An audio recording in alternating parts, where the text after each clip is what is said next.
E aí, gente, bom dia, bom dia.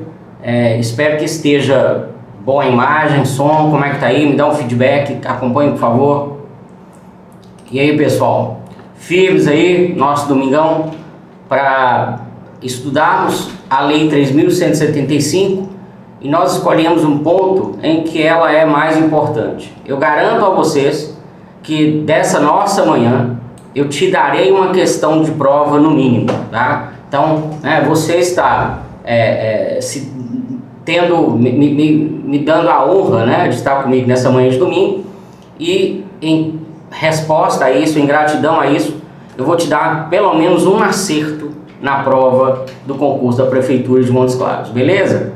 E aí, gente, vocês que estão me acompanhando, a equipe técnica, tá tranquilo? Pode dar andamento? Tá tranquilo? Tá ótimo, pessoal, tá ótimo. Beleza, então vamos lá. Bom dia, boa tarde, boa noite, boa madrugada, aluno do coração, seja mais que bem-vindo aqui a esse nosso encontro. Aqui nós vamos trabalhar o Estatuto do Servidor Público do município de Montes Claros, num ponto que é muito importante, num ponto que a gente trata das responsabilidades do servidor.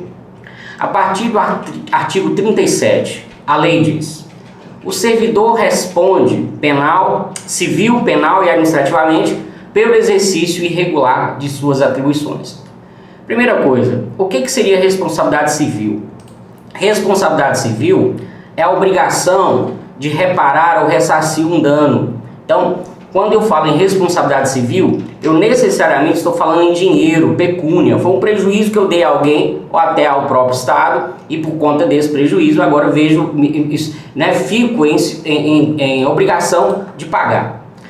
A responsabilidade penal, ela depende se aquela conduta está prevista como crime na lei penal. Porque a lei penal, ela funciona assim. Ela aponta algumas condutas e diz que é crime. Rapidamente, assim, o que o direito penal faz na nossa vida? O direito penal, ele existe para proteger bens que são tratados como bens relevantes, bens mais relevantes. Então, se você promove uma lesão a um bem dessa natureza, vem o direito penal e diz: olha, essa conduta aí é crime. Certamente você já ouviu ou passou mesmo por uma situação. Houve uma colisão de veículo, você estava envolvido, você ligou para a polícia pedindo para que a polícia fosse fazer uma perícia ou algo assim. Aí o policial do outro lado da linha pergunta para você: machucou alguém?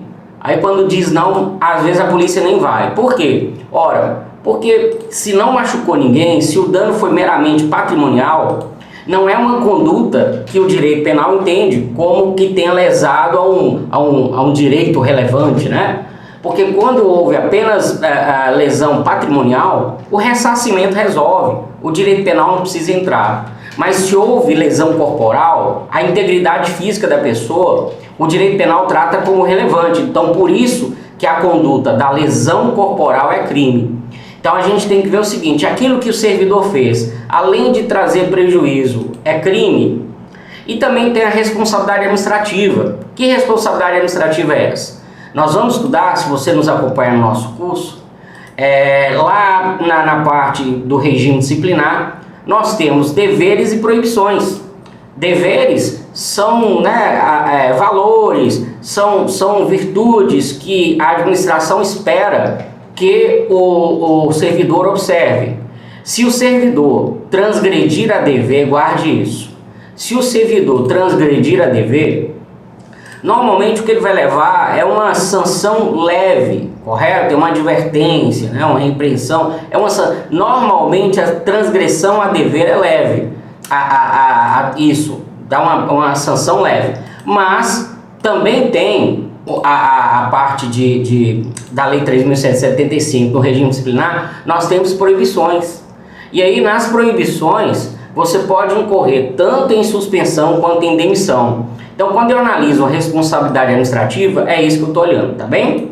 Beleza, agora veja, a título de conhecimento, na Lei 3.175 há essas três responsabilidades: a responsabilidade civil, a responsabilidade penal e a responsabilidade administrativa. Mas veja, por uma única conduta, além de responder nessas três espécies, o servidor também pode estar sujeito a um outro processo, que é um processo que acontece paralelo a tudo isso que a gente está dizendo, que é o processo da improbidade administrativa, que é um processo tratado pela Lei 8.429 de 1992, que pode ser que a gente tenha que estudar a depender do que vem no edital, tá certo? Beleza? Então, a princípio, fiquemos assim, são essas as responsabilidades do servidor, tranquilo? Agora veja, aqui eu tenho o seguinte, eu quero que você analise também a responsabilidade, agora vamos tratar da responsabilidade civil, mas a responsabilidade civil do Estado, e é uma das questões que eu acredito que você vai enfrentar. O que acontece? Imagina o seguinte, você é servidor público, está no exercício da função, vamos supor que você é motorista, no exercício da função, aí vai e atropela alguém, né? Ou então bate no muro de uma casa, alguma coisa assim. Aí o que acontece? Essa pessoa que sofreu prejuízo vai cobrar de quem? Vai cobrar de você, vai cobrar da administração pública municipal, né? Ou do município, melhor dizendo, vai cobrar de quem? Resposta, vai cobrar a princípio do município. E essa pessoa que sentiu, né, que sentiu o prejuízo, que experimentou o prejuízo, ela precisa provar, como regra, ela precisa provar em regra que houve culpa para poder ser ressarcida? A resposta é não. Nós estamos falando agora, nesse momento, de como é tratada juridicamente a responsabilidade civil do Estado. E isso a gente vai visitar o artigo 37, parágrafo 6º da Constituição Federal, que diz assim: as pessoas jurídicas de direito público, e aí eu vou incluir, né, o município, que é uma pessoa jurídica de direito público, e a de direito privado, prestadora de serviço público, aqui a gente pode falar, por exemplo, eu não sei como é que está o nome agora, mas vamos colocar o Prino, né, que é uma empresa particular, mas que tem um contrato com o município para prestar serviço público, então está aqui. Então essas, né, ou o município ou o Prino, responde pelos danos que os seus agentes, ou seja, os seus funcionários, nesta qualidade, quer dizer, no exercício da função, né? Porque veja, se eu sou servidor, mas eu causo dano a alguém, mas eu não estou a serviço, a administração não tem nada a ver com isso. Se eu sou funcionário da Alprino, a Alprino tem nada a ver com isso. Ah, mas você estava de uniforme, não tem problema não, nada a ver. Ah, mas você estava com o carro da empresa ou da administração municipal, nada a ver. O que importa, para que o município ou o Alprino sejam responsáveis, é necessário que eu esteja de fato no exercício da função, tá? Mas o fato é que ou trabalhando para a prefeitura ou trabalhando para o Alprino, né, no exercício da função eu causei dano a alguém. O que diz o 37 parágrafo 6º? Que essas pessoas responderão pelos danos que eu causei, né? Mas aí, a Alprino vai ressarcir o prejuízo que um terceiro sofreu em razão do exercício da função de um funcionário seu. O município vai ressarcir o prejuízo que um terceiro sofreu em razão do exercício da função de um funcionário seu. E vai ficar por isso mesmo? Não. A administração municipal e a Alprino, eu estou usando aqui como exemplo, óbvio, vão poder correr atrás do servidor e tentar receber esse prejuízo. Só que, diferente do terceiro que foi indenizado, para que o município ou a Alprino sejam indenizados, é necessário que se prove a culpa do servidor. Eu não sei se ficou claro, mas como regra, esse terceiro que sofreu o prejuízo, para ser indenizado ou pelo município ou pela Alprino, ele não vai precisar provar a culpa, a princípio. Mas para que a Alprino vá receber do servidor, do funcionário, aí sim, para que o servidor ou funcionário seja obrigado a indenizar, é necessário que se prove a culpa. Por que isso, professor? Olha, nós estamos falando de responsabilidade civil apenas, né? Veja que o artigo 137 falou de 3 responsabilidades: civil, administrativa e penal. E eu aqui estou tratando apenas da responsabilidade civil. E por que acontece isso? Simplesmente porque nós temos 2 modalidades de responsabilidade. Deixa eu dizer melhor, nós temos 2 modalidades de responsabilidade civil. Nós temos a responsabilidade civil subjetiva e nós temos a responsabilidade civil objetiva. Qual a diferença? Na subjetiva, os seus elementos formadores incluem a culpa. na objetiva, não tem culpa. Professor, mas isso é difícil demais. Não é não. Deixa eu te explicar como é que funciona. Seguinte, intuitivamente você sabe, né? Eu sempre dou esse exemplo. Imagina que tem lá uma colisão de veículos, né? E você ficar assistindo aquilo, né? Como, né? Brasileiro não é curioso nem um pouquinho. Então, né? Acontece um trem ruim ali, não é com a pessoa, fica lá os pescoçudos, né? E aí, com perdão, para fins didáticos, eu vou te colocar entre um dos pescoçudos, tá? Então você é um dos pescoçudos e você vai ver o seguinte: o cara que se sentiu prejudicado vai sair e falar assim pro outro: "Ô, você vai ter que pagar".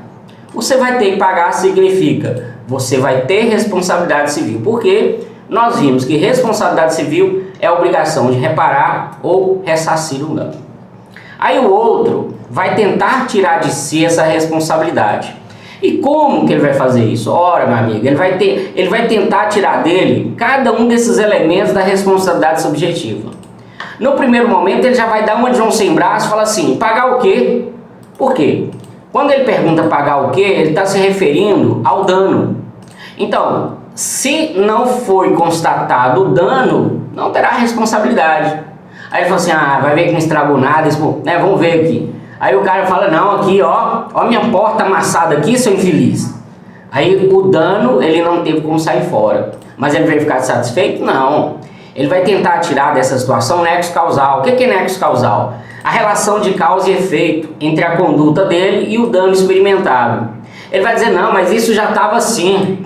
Aí o cara: não, seu infeliz, estava assim não. Olha o tanto de pescoçudo aí que é testemunha que foi nesta colisão que esse dano aconteceu.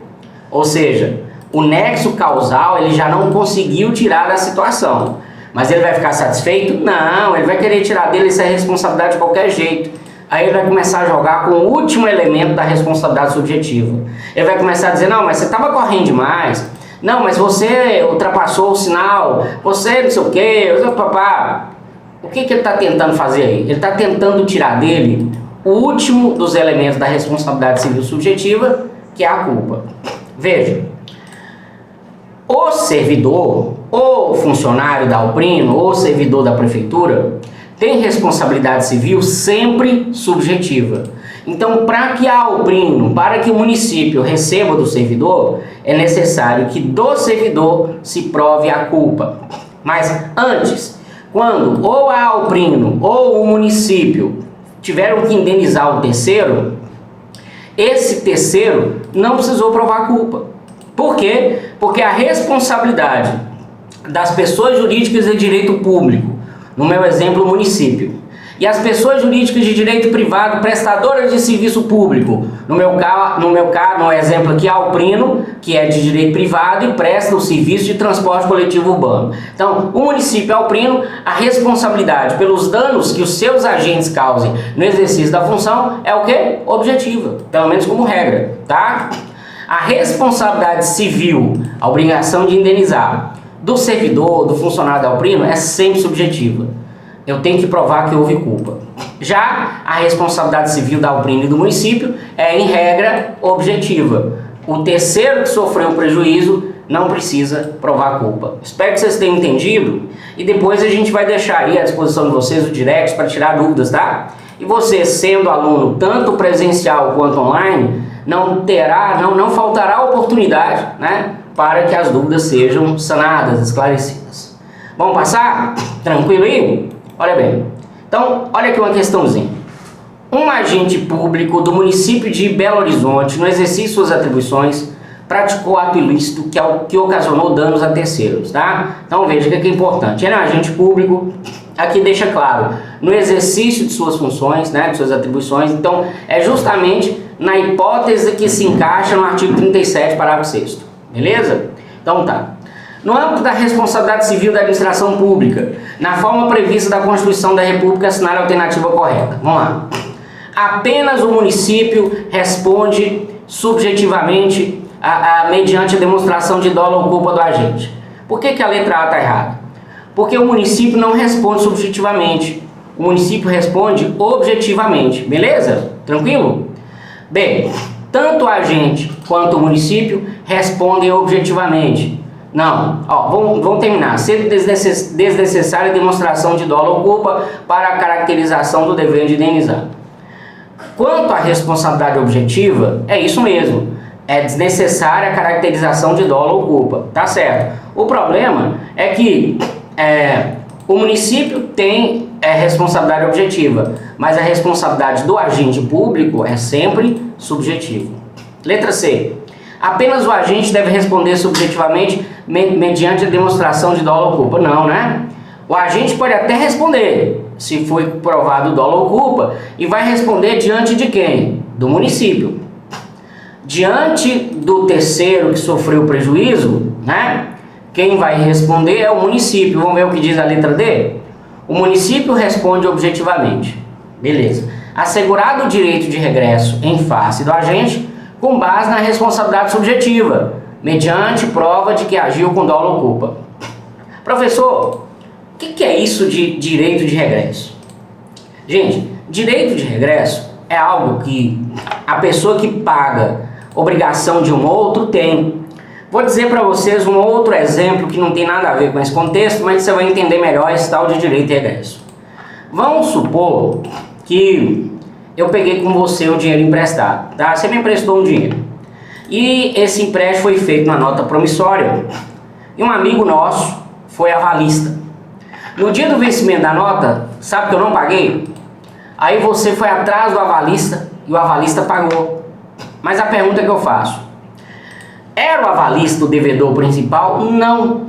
E aí? Óbvio que o avalista que pagou vai ter contra mim, em direito de regresso, o direito de receber de mim, né?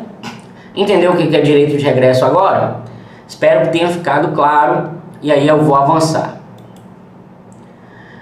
Então veja, o artigo 138 segue dizendo: a responsabilidade civil decorre de ato omissivo ou comissivo, doloso ou culposo, que resulte em prejuízo ao erário ou ao terceiro. Gente, erário são cofres públicos.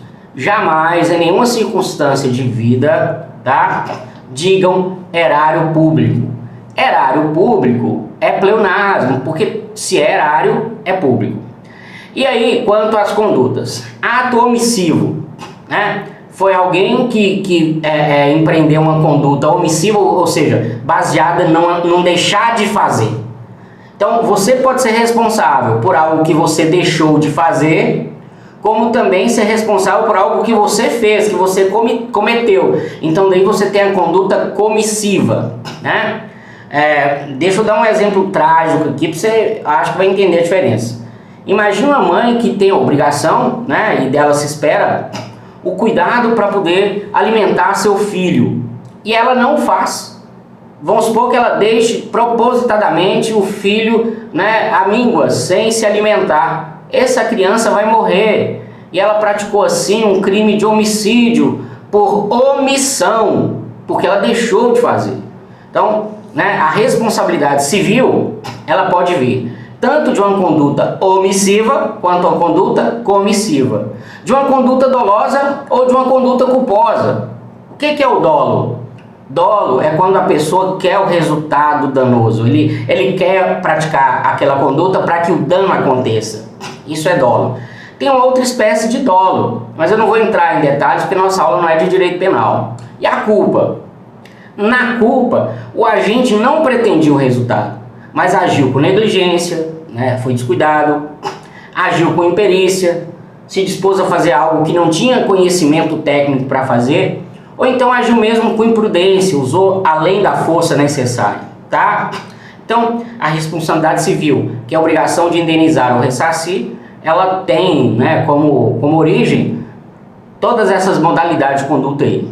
Gente, quem está acompanhando, por favor, faça um comentário no Instagram, dá para acompanhar aí? Né? Se tiver dúvida, se está bom, né? Pode dizer, o professor, bom dia, o senhor está bonito, né? Faça a sua boa ação do dia, né? Se você for escoteiro, eu faço um relatório, você tem a medalhinha depois. Faça um professor velho feliz, ou professor, o senhor está até bonitinho, né?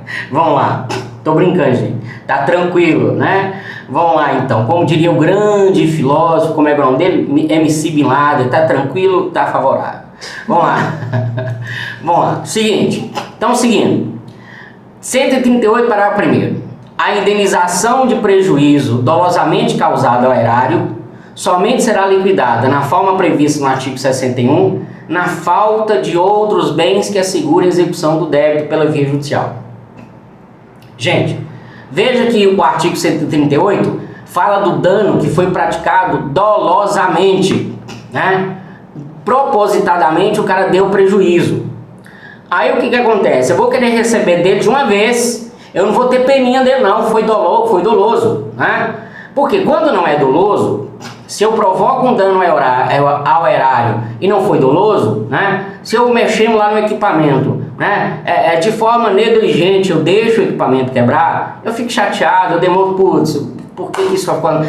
Mas assim, fica claro que não quis aquele resultado.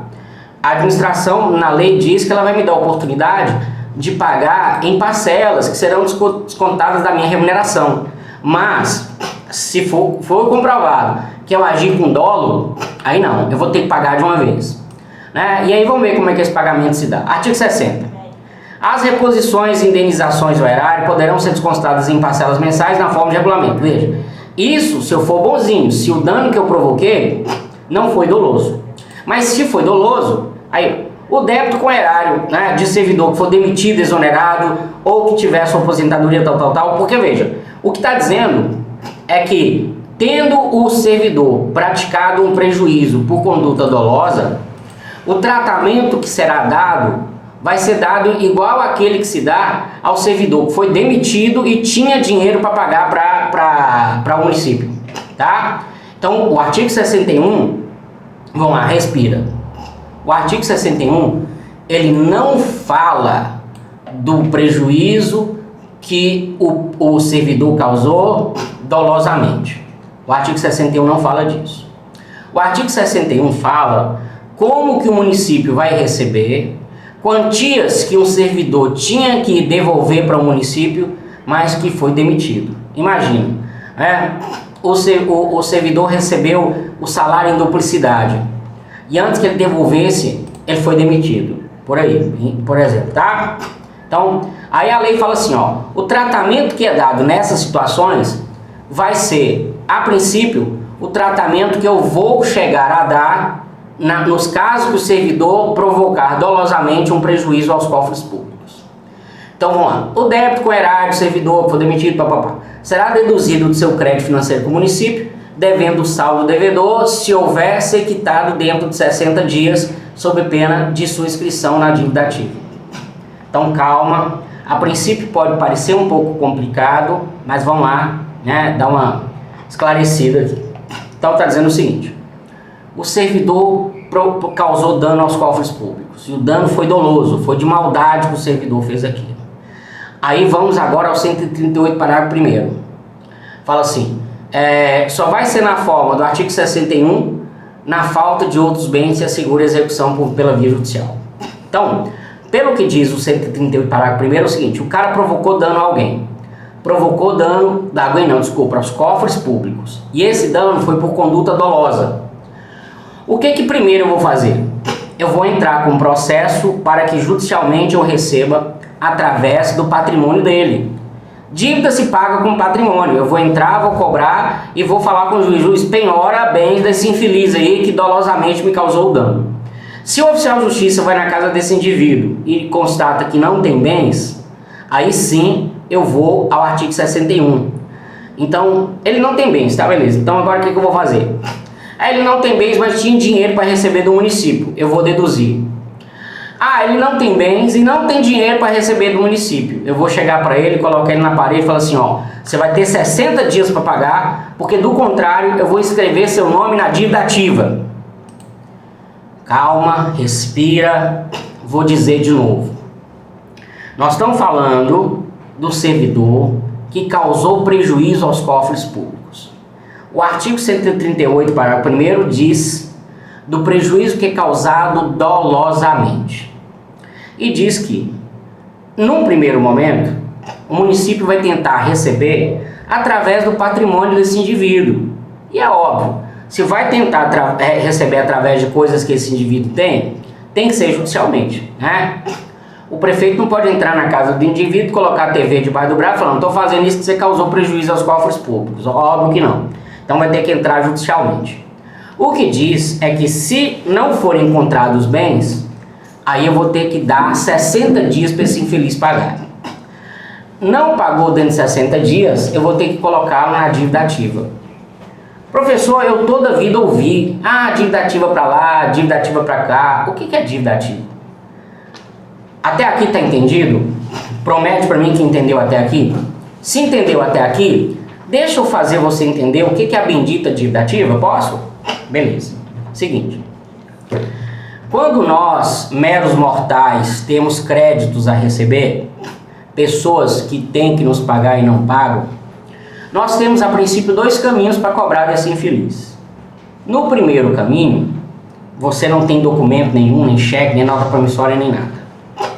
Você vai entrar com ação de cobrança, porque você vai ter que provar primeiro para o juiz que de fato aquele seu crédito existe. Então, o primeiro caminho foi a ação de cobrança para mostrar para o juiz que aquele seu crédito existe.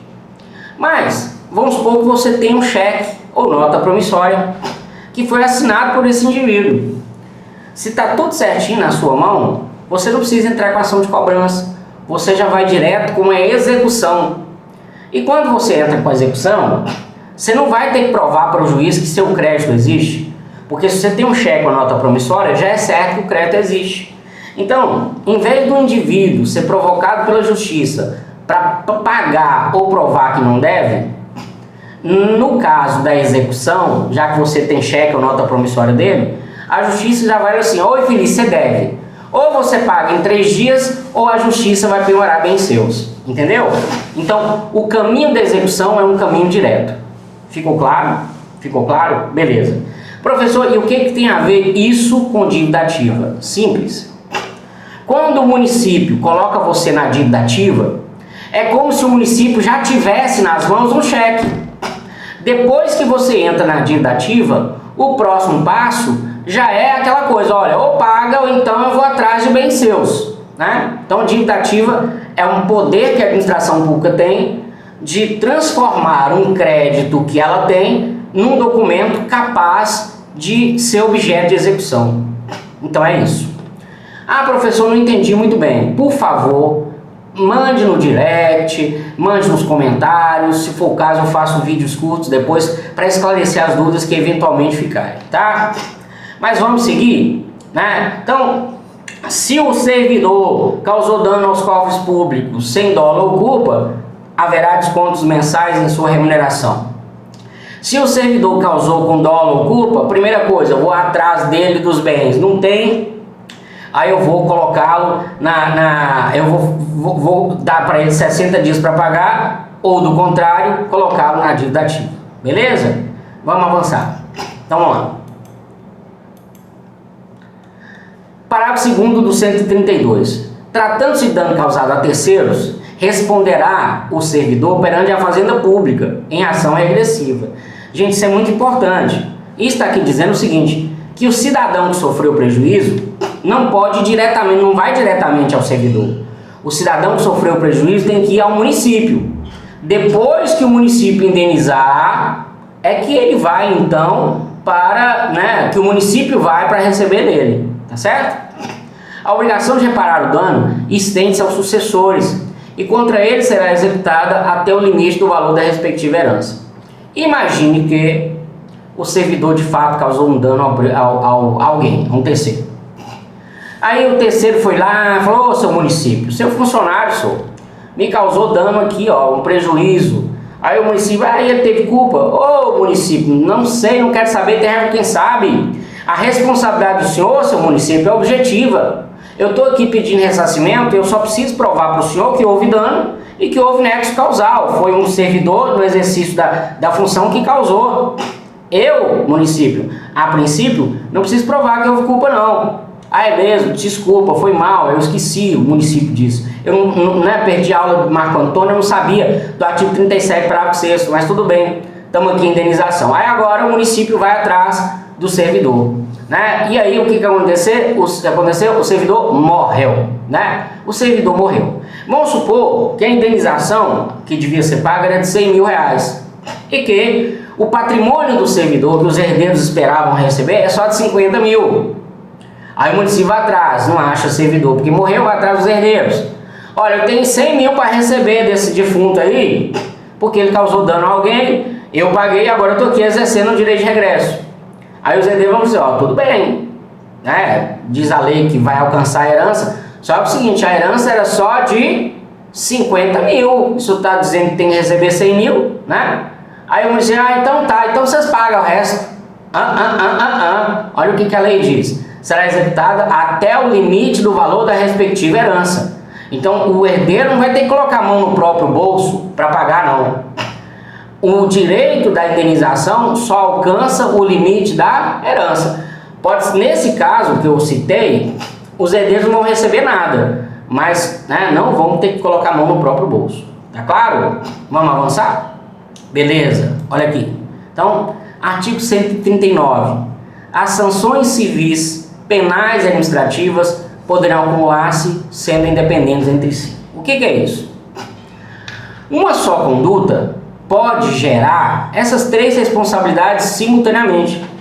Imagina, né, vamos ser trágicos aqui, o servidor sai com o carro no exercício da função, pá, bate no carro de terceiro e causa machucado, né, faz uma lesão corporal grave. Vamos ser trágicos, grave mesmo, né? Aí o que acontece? Esse indivíduo causou um prejuízo financeiro, vai ter responsabilidade civil. Esse indivíduo causou lesão corporal grave, vai ter responsabilidade criminal. Esse indivíduo faltou com dever de cuidado, faltou com dever de zelo, faltou com algum dever funcional que era previsto lá no regime disciplinar. Vai ter responsabilidade administrativa. Veja, uma só conduta chama as três responsabilidades: a civil, a penal e a administrativa. Mas é sempre assim? Não. O que está dizendo é que elas são independentes entre si. Imagina um servidor que chegou atrasado, né? Olha, ele vai responder a princípio só administrativamente. Ele faltou com dever de pontualidade. Ah, mas causou prejuízo. Não causou, a administração pode descontar dele esse tempo, a administração pode não pagar o tempo que ele não trabalhou. Ah, causou crime. Não foi crime. Não foi crime, ele simplesmente chegou atrasado, né? Ele matou algumas horas de serviço. Não tem previsão de homicídio, né? Lá no Código Civil não tem. Você tem o artigo 121, homicídio, matar alguém. Mas matar a hora do expediente não é previsto em nenhuma lei penal como crime. Então, ele só vai ter responsabilidade administrativa, porque transgrediu o dever de pontualidade. É claro? Então, essas responsabilidades, elas podem até se acumular, podem se manifestar ao mesmo tempo a partir de uma única conduta, mas elas são independentes. Tranquilo? Artigo 140. A responsabilidade administrativa do servidor será considerada inexistente no caso de absolvição criminal que negue a existência do fato ou sua autoria. Preste atenção aqui, né? A responsabilidade criminal, a condenação, ela pode ser excluída pela absolvição. O indivíduo foi absolvido, não foi condenado. Beleza. Basicamente, quais as razões de uma absolvição? O indivíduo pode ser absolvido porque, com o processo, descobriu que ele não foi o autor do fato. Ora, se houve negação da autoria, né, pode até ter acontecido o crime, mas não foi ele. Se não foi ele, como é que eu vou colocar nele alguma responsabilidade, gente? Me diz aí, é óbvio que não tem. Então, se ele foi absolvido no processo criminal por negatória de autoria, ele não vai responder por nada mais, não. Outra coisa, pode-se chegar à conclusão que nem crime aconteceu, que não aconteceu nada. E aí, pior ainda, como é que eu vou imputar a ele qualquer responsabilidade se eu cheguei à conclusão no processo penal que aquilo nem aconteceu? Seria, né, negar a existência do fato. Então, nessas duas absolvições, é óbvio que não haverá responsabilidade administrativa. Agora, no direito penal, eu tenho um princípio que diz assim: princípio do indúbio pro réu. Quer dizer, na dúvida, eu tenho a obrigação de absolver o réu. No processo penal. Mas muitas vezes, você tem indícios suficientes para uma condenação civil ou administrativa. Eu não posso, no processo penal, condenar por indícios. No processo penal eu preciso ter provas concretas, inequívocas, inquestionáveis. Porque se no processo penal alguma dúvida sobrestar, é necessário que eu absolva o indivíduo. Agora, mesmo absolvendo, se houver indícios, eu posso responsabilizá-lo administrativamente e ainda até civilmente. Então, qualquer absolvição criminal afasta as demais responsabilidades? Não. Quais são as absolvições criminais que podem afastar a responsabilidade? A inexistência do fato ou a inexistência da autoria. Fora isso, né, se for na dúvida, ele não será condenado criminalmente, mas nada me garante que não vai sobrar responsabilidade civil ou administrativa para ele. Dúvida não, né? Tranquilo? Gente aí, tá tendo comentário, o pessoal tá gostando, tá me entendendo? Gente, pelo amor de Deus, façam um baixinho feliz na manhã de domingo. Eu devia ter começado com essa campanha, né?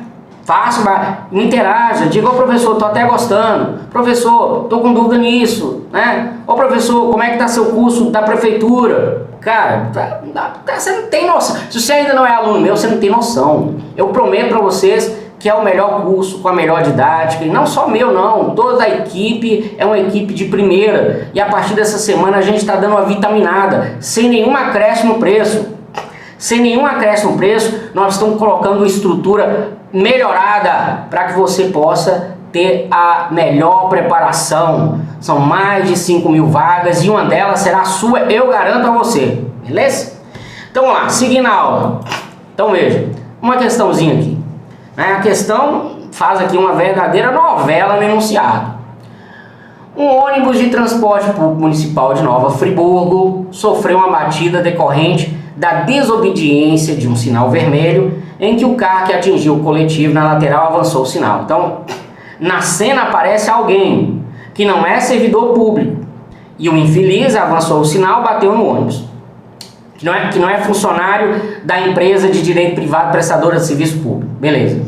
O ônibus trafegava em velocidade normal, o motorista era habilitado e não teve qualquer culpa no acidente. Ó, o agente não tinha culpa, né?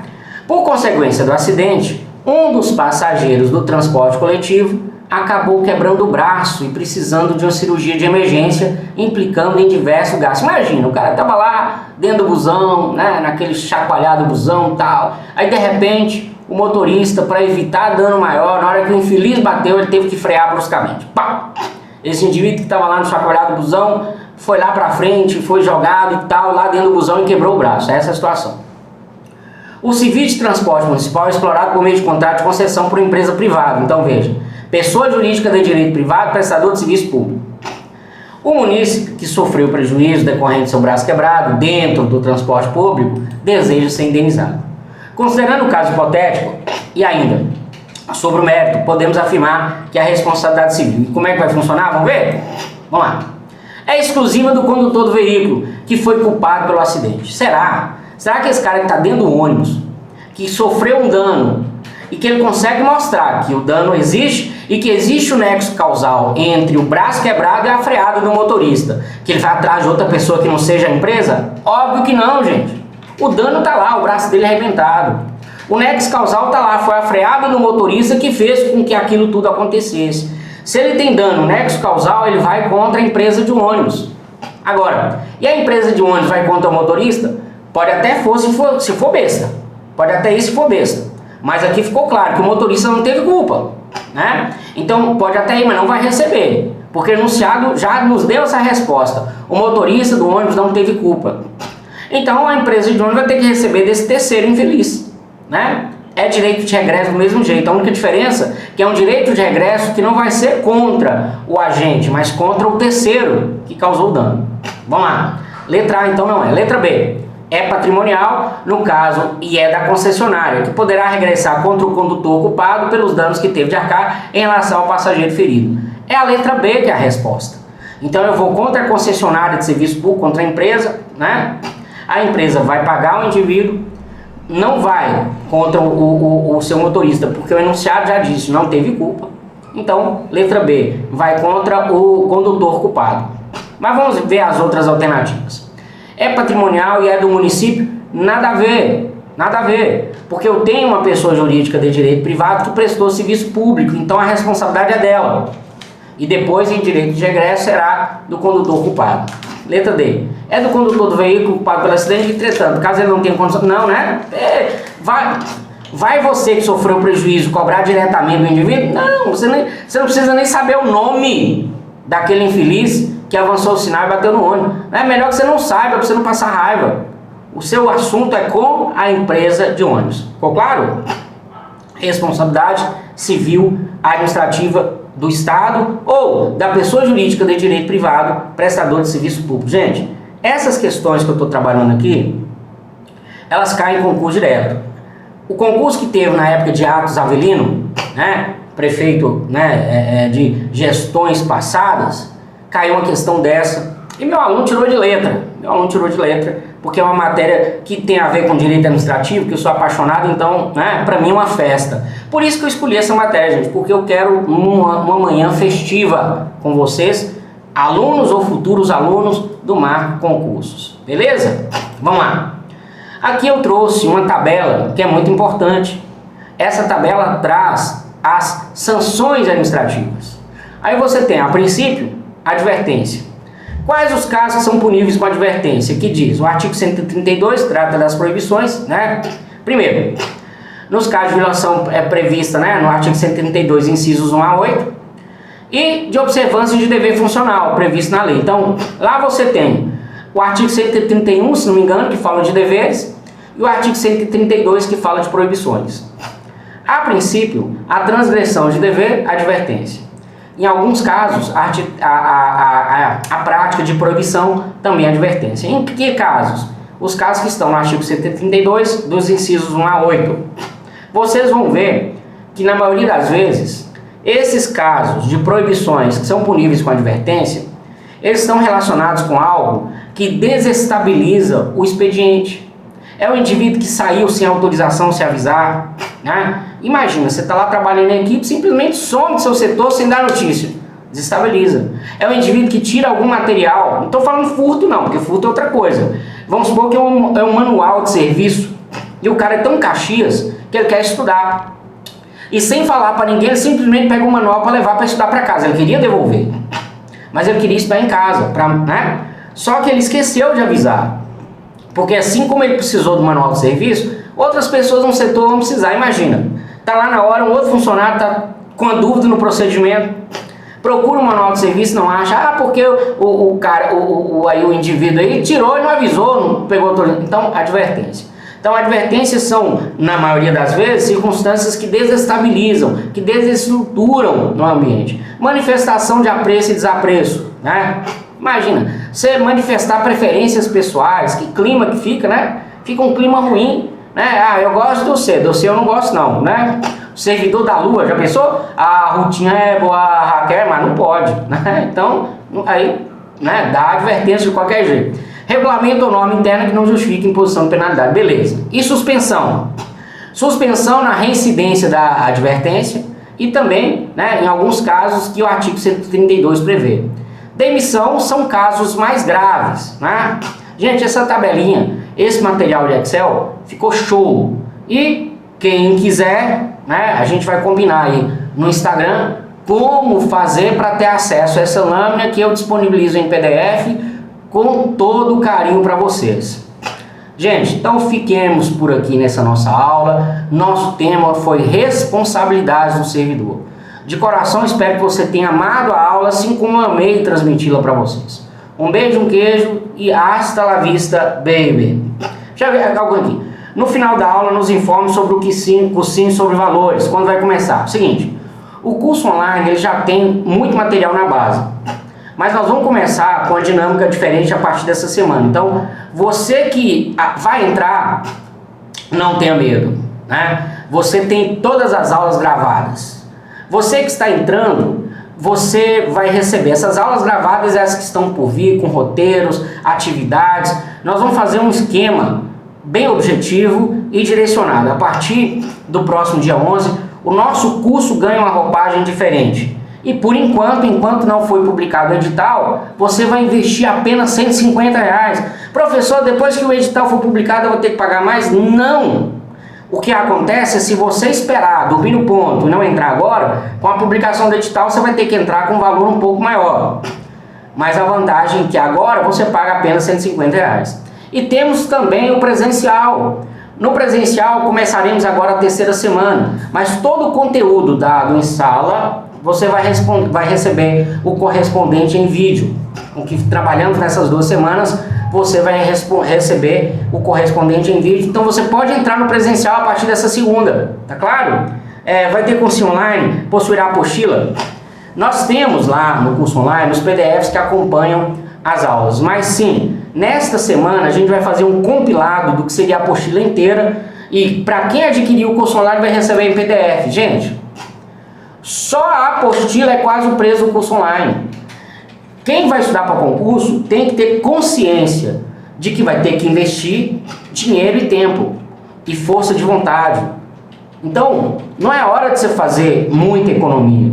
E a gente sabe que os valores que o Concursos Marco está disponibilizando para que vocês invistam em nossas ferramentas estão bem em conta, seja online, seja presencial.